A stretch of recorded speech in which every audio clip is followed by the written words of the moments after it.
Hi student, I am your physics teacher Shivam. तो आज हम देखेंगे नेक्स्ट टॉपिक इलेक्ट्रिक फील्ड।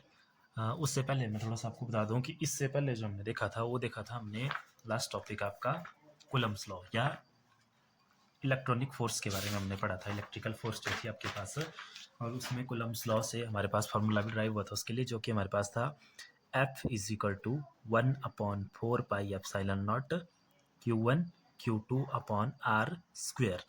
अब मैं इसके बारे में थोड़ा सा आपको पहले बता लूँ।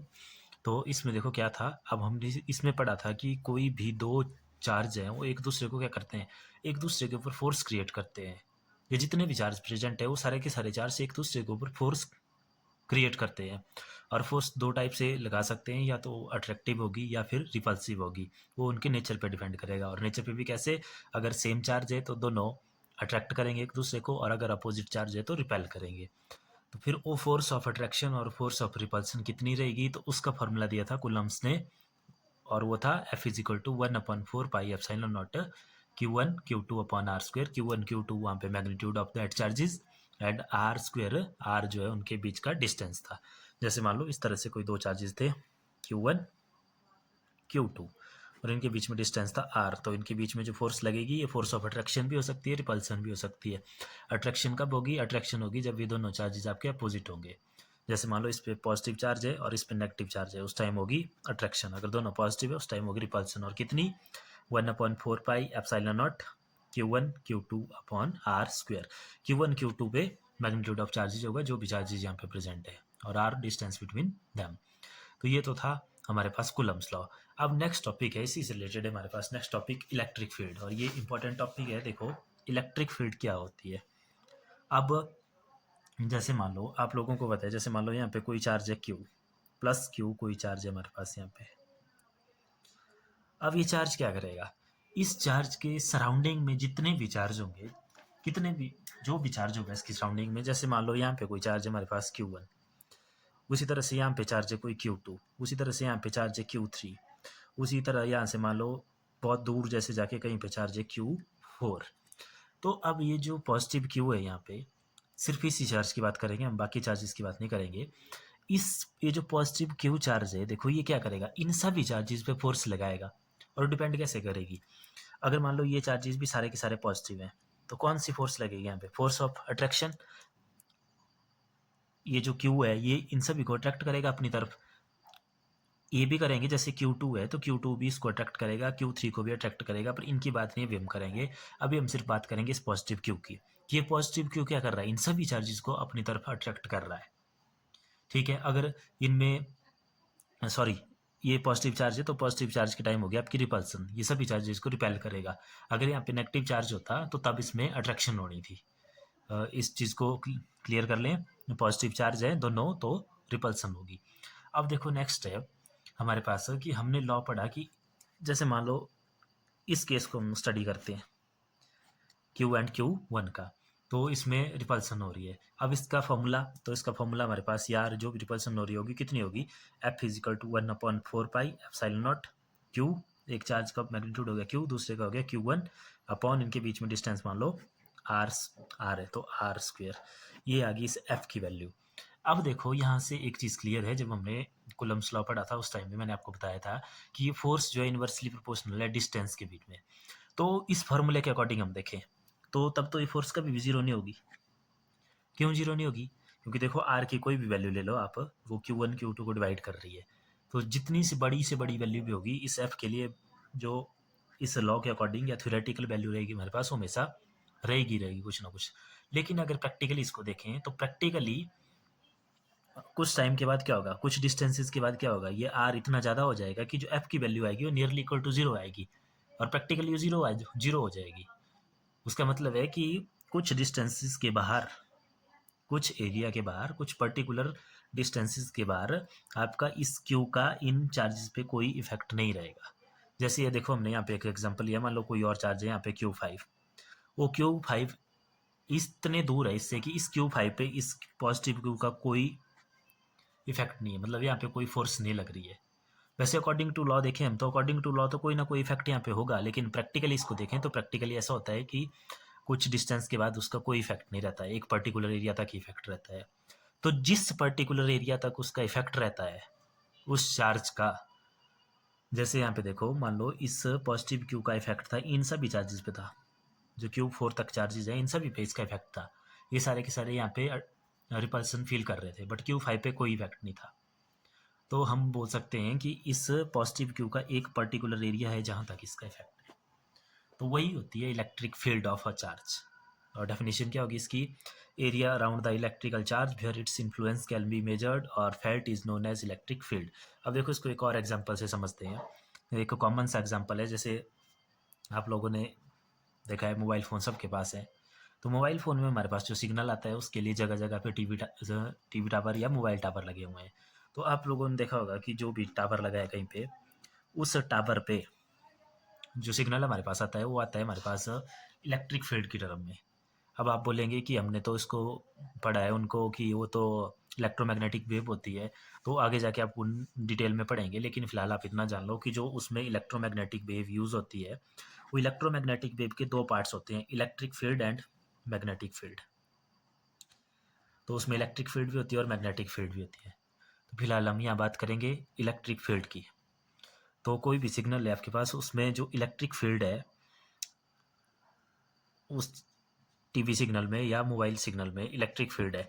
अब आप देखेंगे कि जब आप टावर के नज़दीक होते हैं तो आपके मोबाइल में जो है, जिसने उस सिग्नल को कैप्चर करना है, उसमें ऐसे रिसीवर लगे होते हैं जो उस सिग्नल को कैप्चर करेंगे, यानी कि उस इलेक्ट्रिकल फील्ड को कैप्चर करना है, इलेक्ट्रिक फील्ड को उस टावर की वजह से, जो वहाँ पे टावर पे जो सोर्स है उसकी वजह से जो बन रही है। तो आप देखेंगे जैसे जैसे आप टावर के नज़दीक देंगे आपके फ़ोन में अच्छा सिग्नल होगा। जैसे पहले जैसे लाइन्स में शो होता है, तो जैसे मान लो नज़दीक हैं तो 5 की 5 लाइन है, उसमें जितनी भी लाइन्स है मोबाइल में पूरी की पूरी है। जैसे जैसे दूर चले जाएंगे, बहुत ज़्यादा दूर जाके चले गए, तो एक पॉइंट ऐसा आएगा कि सिग्नल कम होना स्टार्ट हो जाएगा। जैसे मान लो थोड़ी दूर जाके 5 की जगह 4 लाइन्स, उसके बाद 3 लाइन्स, उसके बाद 2 लाइन्स और लास्ट में 1 लाइन और लास्ट में ख़त्म हो गया। तो उसका मतलब क्या है, उसका मतलब है कि जो वहाँ पे टीवी टावर में जो इलेक्ट्रिक चार्ज है आपका, वो सोर्स है, उसकी एक पर्टिकुलर रेंज है, और उस पर्टिकुलर रेंज को यूँ बोलेंगे उसकी इलेक्ट्रिक फील्ड, उस चार्ज की, कि वहीं तक आपका फ़ोन उसको कैप्चर कर सकता है। तो इस कंसेप्ट से आप समझ सकते हैं कि इलेक्ट्रिक फील्ड क्या होती है। तो इलेक्ट्रिक फील्ड होती है कोई भी चार्ज है उसके अराउंड का एरिया जहाँ पे हम उस चार्ज के इफेक्ट को मेजर कर सकें। अब इफेक्ट कैसे होगा दूसरे चार्ज पे उसका, या तो फोर्स ऑफ अट्रैक्शन या फोर्स ऑफ रिपल्सन, वो आपको पता है उनके नेचर पे डिपेंड करती है। तो ये थी हमारे पास इलेक्ट्रिक फील्ड। अब इसके बाद बात आती है हमारे पास इसको फाइंड आउट करना, मैग्नीट्यूड फाइंड आउट करना इसको, तो उसको बोलते हैं हम इलेक्ट्रिक फील्ड इंटेंसिटी या मैग्नीट्यूड ऑफ इलेक्ट्रिक फील्ड। तो नेक्स्ट टॉपिक है इसमें इलेक्ट्रिक फील्ड इंटेंसिटी। तो ये जो टॉपिक है आपके पास इलेक्ट्रिक फील्ड इंटेंसिटी, इसको हम एक एग्जांपल से समझेंगे। तो सबसे पहले देखो हमने क्या किया, हम एक ऐसी जगह चले गए जहाँ पे इलेक्ट्रिक फील्ड है। जैसे आप सिंपल अज्यूम कर लो कि कोई एक घर है, उस घर पे इलेक्ट्रिक फील्ड है, लेकिन उस घर में जितने भी रूम है सभी रूम में इलेक्ट्रिक फील्ड की वैल्यू अलग अलग है। कहीं पे इलेक्ट्रिक फील्ड कम है, कहीं पे ज़्यादा है। तो मतलब हर एक रूम पे इलेक्ट्रिक फील्ड की वैल्यू अलग अलग है। तो फिर हमने क्या किया, जैसे मान लो ये आपका कोई घर है, उसमें मान लो इस तरह से 3 रूम है, उन सभी में इलेक्ट्रिक फील्ड है। अब लिया हमने एक test charge Q. Test charge होता है जिस चार्ज पे हम चेक कर रहे हैं, जिस चार्ज पे हम इफेक्ट देख रहे हैं उसको बोलेंगे हम टेस्ट चार्ज। तो अब हमने एक टेस्ट चार्ज लिया क्यू, और उस टेस्ट चार्ज क्यू को लेके गए हम सबसे पहले रूम नंबर 1 में। तो रूम नंबर 1 पे हमने देखा कि उस टेस्ट चार्ज पे जो फोर्स लग रही थी उस इलेक्ट्रिक फील्ड की वजह से, वो फोर्स लग रही थी हमारे पास मान लो 2 न्यूटन, 2 न्यूटन लग रही थी। उसके बाद हमने देखा ध्यान रखना यहाँ पे कि हम उसी सेम चार्ज की बात कर रहे हैं जो हमने लिया है टेस्ट चार्ज क्यू। पहले हम उसी को रूम नंबर 1 पे लेके गए, यहाँ पे इलेक्ट्रिक फील्ड कुछ और थी।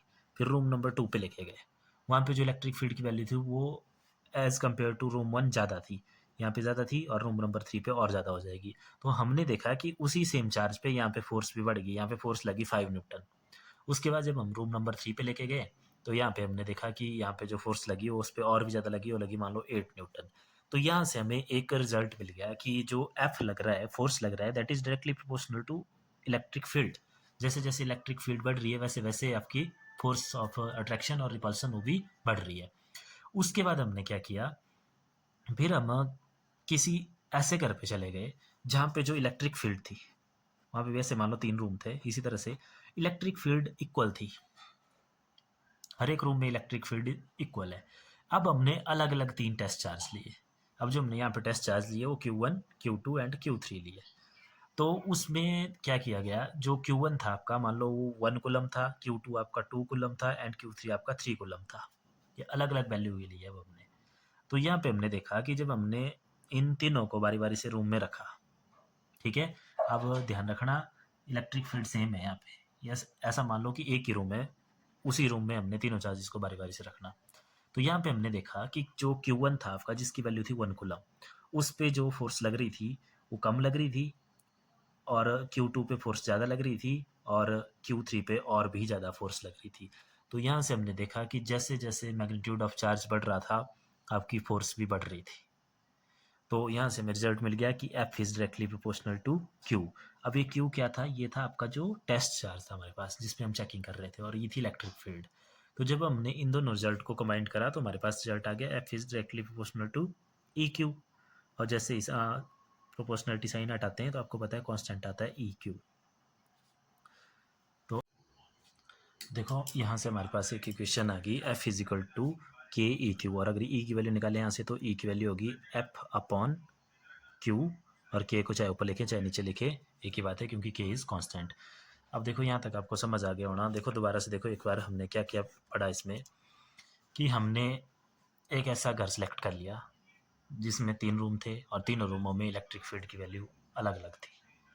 रूम नंबर 1 में इलेक्ट्रिक फील्ड थी E1, और रूम नंबर 2 में इलेक्ट्रिक फील्ड थी E2, जिसकी वैल्यू E1 से ज़्यादा थी।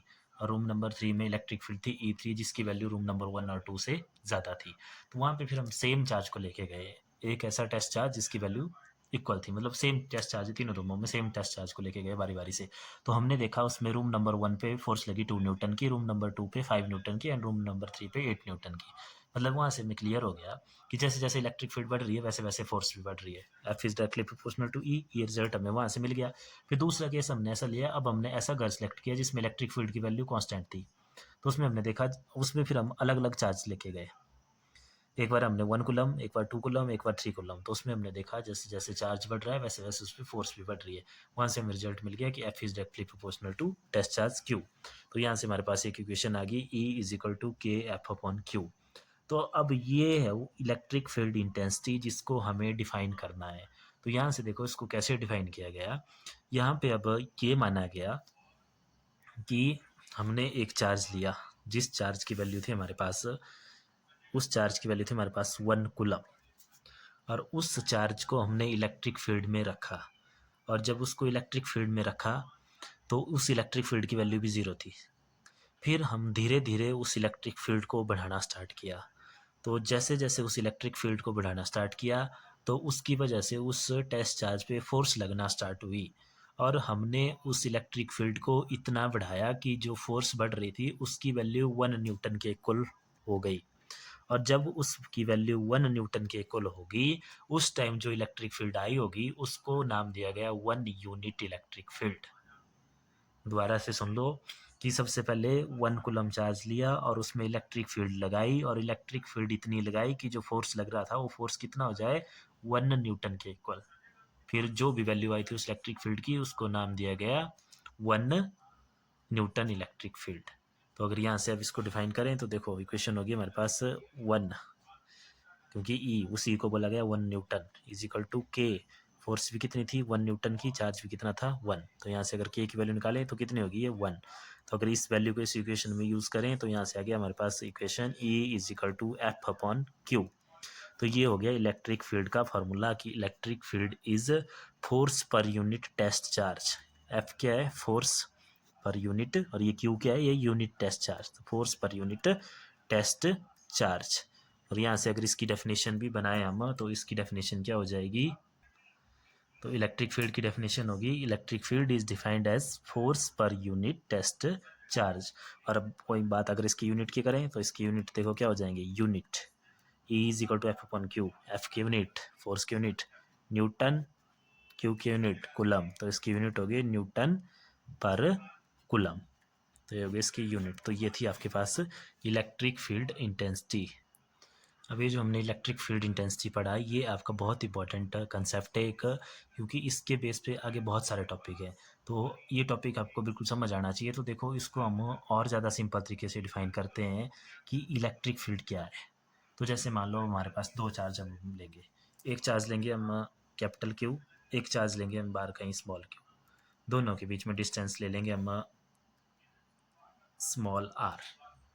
अब देखो इसको मान लिया हमने टेस्ट चार्ज, टेस्ट चार्ज, इसको मान लिया अब हमने टेस्ट चार्ज।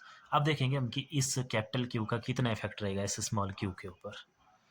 तो सबसे पहले तो इस बड़े वाले क्यू पे आ जाते हैं, जिसका इफेक्ट हम देख रहे हो या जो क्रिएट कर रहा हो इलेक्ट्रिक फील्ड को, उसको बोलते हैं हम सोर्स चार्ज।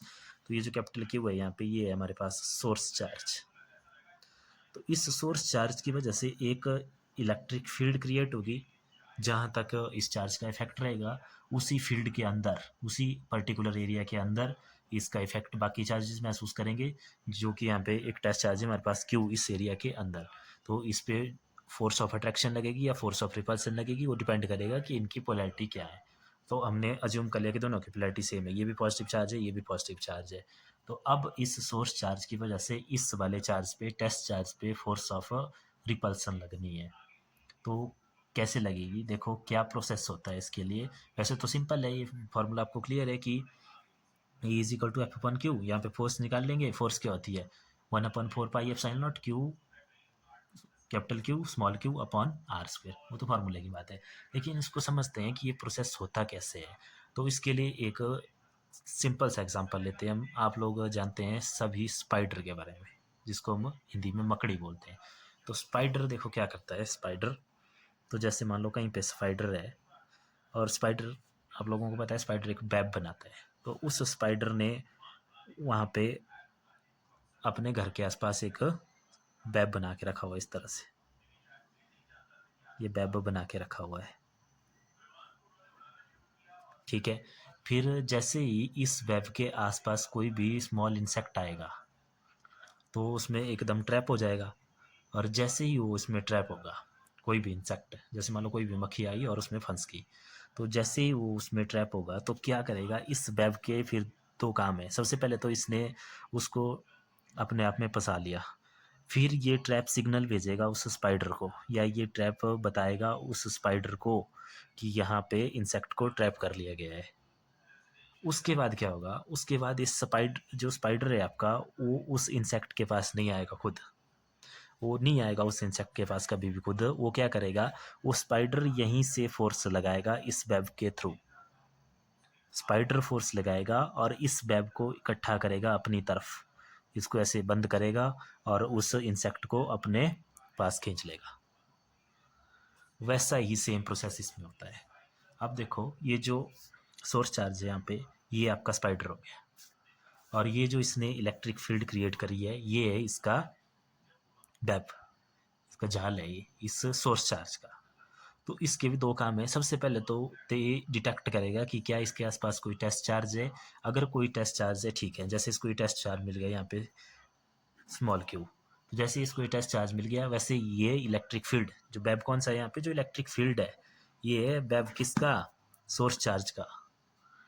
फिर ये इलेक्ट्रिक फील्ड इस सोर्स चार्ज को सिग्नल भेजेगी कि यहाँ पे कोई टेस्ट चार्ज है, ठीक है। उसके बाद क्या होगा, जैसा सेम प्रोसेस इसमें हो रहा था कि स्पाइडर फोर्स लगा रहा था, फोर्स लगा के उसने उस वेब को इकट्ठा किया और उसकी वजह से वो इंसेक्ट उसके पास आ गया।